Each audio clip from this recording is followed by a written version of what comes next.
All right, so in this case, we're going to take a random sample of 68 people, watch an average of 3.8 hours of TV a day, with a sample standard deviation of 2.1 hours.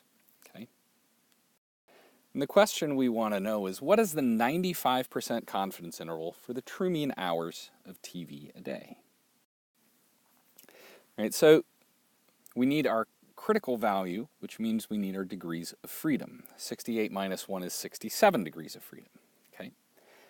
If we're looking at the table in the back of the book, the table actually doesn't have 67 degrees of freedom. So in this case, we always want to go with the smaller one. This will give us a larger critical value. So 60 degrees of freedom is the closest one that's smaller in our table. So if we use that, then our critical value is going to be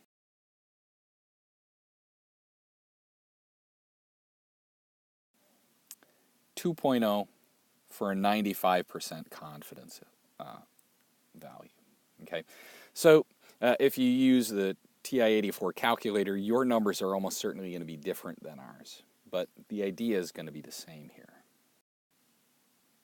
All right, so I actually came up with better numbers after this. My mean was 3.83. My sample standard deviation was 2.14. Our n was 68.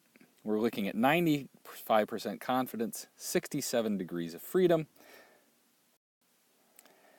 And using the table, that came out to a critical value of 2.0. Okay? So we want to calculate our margin of error. All right? Our margin of error is our critical value times our standard deviation divided by the sample size.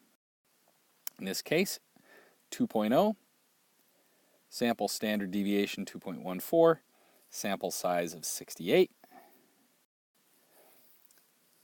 Plug that into the old calculator, I get 0.5190.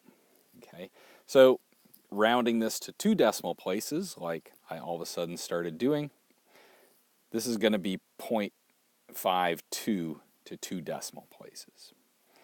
Right, so now we want to calculate our confidence interval. X bar minus our margin of error, 3.83 minus 0.52, that's going to come out to be 3.31 hours. All right, so that's going to be our bottom edge. Our top, 3.83 plus 0.52, that's going to be 4.35. Okay, so what we want to say is that we are 95% confident that the true mean hours watched is between 3.31 and 4.35 hours. Okay. In this case, we can't say anything about a maximum sample size. We need some estimate for the